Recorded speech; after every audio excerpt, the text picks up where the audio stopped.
बात करेंगे America Iran कशीदगी के हवाले से। सदर ट्रंप का कहना है कि बड़े अमेरिकी जंगी जहाज़ ईरान की तरफ बढ़े हैं, लेकिन बेहतर यही होगा कि उन्हें इस्तेमाल ना करना पड़े।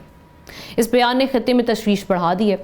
इसी तनाजुर में हम देख रहे हैं कि यूरोपीय यूनियन ने पासदाराने इनकलाब को दहशतगर्द तंजीमों की फहरिस्त में शामिल करते हुए ईरानी हुकाम पर पाबंदियाँ आयद कर दी हैं। ईरान ने इस फैसले को बड़ी स्ट्रेटेजिक गलती करार देते हुए कहा है कि यूरोप कशीदगी कम करने की बजाय इसे हवा दे रहा है। ईरानी सफ़ीर ने खबरदार किया है कि ईरान पर हमला पूरी मुस्लिम दुनिया पर हमला तस्वर होगा। ऐसे में पाकिस्तान और ईरानी सदर के दरमियान भी इंगेजमेंट हुई है। टेलीफोनिक रब्ता हुआ, जहां पाकिस्तान ने मुज़ाकरात पर जोर देते हुए किसी भी एक्शन से गुरेज का पैगाम दिया है। लेकिन ईरान उनकी जाने से बार बार ये पैगाम आ रहा है कि अगर मिलिट्री एस्केलेशन या किसी भी किस्म की एस्केलेशन हुई तो रिस्पॉन्स के लिए रेडी रहा जाए। लेट्स सी अब आगे क्या होता है। इसी पर बात करने के लिए अहमद हसन अल अरबी सीनियर तज्ज़ियाकार हमें ज्वाइन कर चुके हैं। Thank you so much Ahmad for your time. सबसे पहले तो हम ये देख रहे हैं कि मुख्तलिफ़ किस्म के सिग्नल्स हैं, ख़ास तौर पे सदर ट्रंप की जानिब से। वो कह रहे हैं कि वो अपने मुख्तलिफ़ ऑप्शंस पर गौर कर रहे हैं। साथ ही साथ वो कह रहे हैं कि वो नहीं चाहते कि वो इन जहाज़ों का इस्तेमाल करें, जंगी जहाज़ों का, लेकिन वो थ्रेट भी कर रहे हैं। सोशल मीडिया पर बारहा कह रहे हैं कि टेबल पर आया जाए, बात की जाए। उधर से ईरान की जानिब से भी कहा जा रहा है हमारी ट्रिगर पर उंगली है।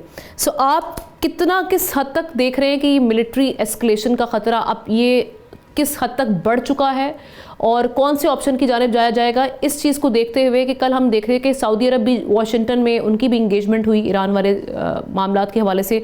रॉयटर्स ये रिपोर्ट कर रहा है, तो वो चाह रहे हैं डी एस्केलेशन हो जाए। क्या सुना जाएगा इनको?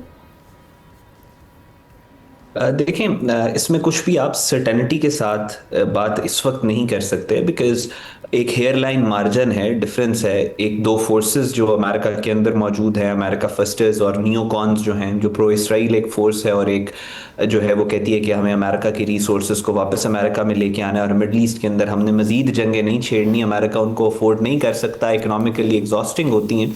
तो इनके दरमियान में एक रिफ्ट है, बहुत अरसे से चलता आ रहा है। एक यहाँ पे कुछ स्टैंडर्ड्स हैं जिनको हम अगर देख लें तो हमें थोड़ी सी पिक्चर क्लियर हो जाएगी। वो स्टैंडर्ड्स ये हैं कि इस वक्त जो इक्तदार में लोग हैं, जिसमें डोनाल्ड ट्रंप शामिल है, मार्को रूबियो शामिल है, जेडी वेंस शामिल हैं, ये बहुत अरसे से अमेरिका फर्स्टर्स हैं। ये यही बात करते हैं कि अमेरिका को दूसरी जंगों में इन्वॉल्व नहीं होना चाहिए। आपने पिछले राइजिंग लॉइन के दौरान भी देखा कि डोनाल्ड ट्रंप की तरफ से बड़ी एग्रेसिव बातें हो रही थी, इवैक्यूएट तेहरान और ये सारा कुछ। और दूसरी तरफ जो जेडी वेंस से अमेरिकन वाइस प्रेसिडेंट, वो साथ साथ ये कह रहे थे कि हमें मुज़ाकरात की तरफ जाना चाहिए, हमें जंग नहीं करनी चाहिए। सो इसको आप जो मिलिट्री डिप्लोमेसी या आप कन्वेंशनल डिप्लोमेसी के अंदर इसको कैरेट एंड स्टिक पॉलिसी कहते हैं कि एक एग्रेसिवली एक गुड कॉप प्ले करता है और एक बैड कॉप प्ले करता है। अभी भी आप देख रही हैं कि डोनाल्ड ट्रंप की तरफ से एग्रेसिव बयानात हैं, लेकिन उसके साथ साथ जो जेडी वेंस हैं उनकी तरफ से कंसिलिएटरी बयानात दिए जा रहे हैं। फिर एक बहुत इंपॉर्टेंट इवेंट हुआ पिछले दिनों व्हाइट हाउस के अंदर, जब ये सारे वेनेजुएला के ऊपर डोनाल्ड ट्रंप ने जो किया, तो उसके बाद जो ऑयल कंपनीज थी उनको वहां पे बुलाया गया। सो वहां पे मार्को रूबियो डोनाल्ड ट्रंप की लेफ्ट साइड पे बैठे थे, जेडी वेंस राइट साइड पे बैठे थे, और उन्होंने डोनाल्ड ट्रंप ने बाकायदा एक स्टेटमेंट दिया कि we will hit Iran where it hurts the most, but boots on ground is not an option. ये बाकायदा तौर पे डोनाल्ड ट्रंप ने कहा अपने वाइस प्रेसिडेंट और फॉरेन सेक्रेटरी को साथ बिठा के। और उस इवेंट के अंदर टकर कार्लसन मौजूद थे, जो कि एंटी इसराइल पोस्टर बॉय हैं। सो अभी भी आप जो बात कर रही हैं कि अमेरिका अपनी पोजीशनिंग कर रहा है तैयारों को और वो सारा कुछ, हमें इसको जो पॉलिटिकल रेटरिक है और जो ग्राउंड के ऊपर स्ट्रेटजी है, उनको दोनों को अलहदा करके देखना पड़ेगा। पॉलिटिकल रेटरिक अमेरिका का यही है कि ईरान टेबल पे आए और वो सारा कुछ, लेकिन क्या ग्राउंड के ऊपर अमेरिका पोजीशनिंग कर रहा है कि बाकायदा तौर पे ईरान के अंदर एक इन्वेजन किया जाए और फिर उसको सस्टेन किया जाए कोई 6-8 महीने या 1 साल या 2 साल, या वहां पे रजीम चेंज करवाने का पूरा मैकेनिज्म इन प्लेस है, जिस तरह उन्होंने इराक में किया या अफगानिस्तान में किया। So I think it is too early to say. अब मुझे अभी इस वक्त एट दिस स्टेज मुझे वो पोजीशनिंग नजर नहीं आ रही। रजीम चेंज और उसके अलावा जी, उसके अलावा जो ऑप्शंस है वो देखी जा सकती हैं। दूसरी बाकी ऑप्शंस आपको सबसे ज़्यादा अगर हम देखें तो आपकी असेसमेंट क्या है, किस ऑप्शन की जानिब अमेरिका जाएगा और ईरान का उस पर क्या रिस्पांस हो सकता है? क्या ईरान वाकई कोई बड़ा सरप्राइज़ दे सकता है? अब तक जो हमने ईरान का कॉन्फिडेंस देखा है, जिस तरीके से वो उनके कम बैक्स आ रहे हैं, उस हवाले से आपको क्या लगता है? दूसरा, रशिया और चाइना, इनकी भी कॉपरेशन ईरान से इन कुछ दिनों में बढ़ी है, इनका क्या किरदार हो सकता है?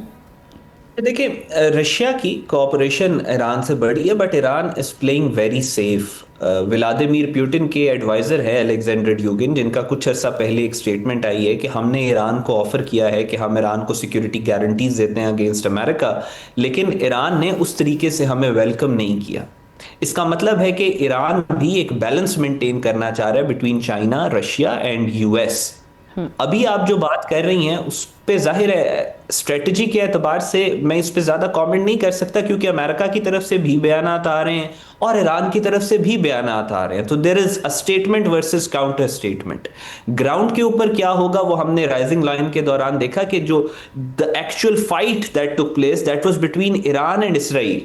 जी। अमेरिका ने एंड पे ईरान को फेस सेविंग दी, ईरान ने अमेरिका को और इसराइल को फेस सेविंग दी, और एक वो B2 बॉम्बर्स वाला मामला हुआ, कतर के ऊपर एक दो उन्होंने मिसाइल मारे और उसके बाद वो मसला वीन आउट हो गया। लेकिन अभी आप अगर ये कहें कि ईरान कोई सरप्राइज दे सकता है अमेरिका को, तो आई थिंक ईरान और अमेरिका की अभी ये जो जंग चल रही है, this is the war of words and war of statements. So इस पे ज्यादा हम स्ट्रेटेजी ड्रॉ नहीं कर सकते। लेकिन हाँ, अगर ईरान इसराइल की जंग होती है, विच इज हाईली लाइकली कि इसराइल ईरान के ऊपर हमला कर सकता है, सो उस पर फिर हम बात कर सकते हैं कि ईरान इसराइल को किस तरह का सरप्राइज दे सकता है या उसके वो जंग किस तरफ जाएगी। Right, thank you so much Ahmad Hasan इस हवाले से अपना तज्जिया पेश करने के लिए।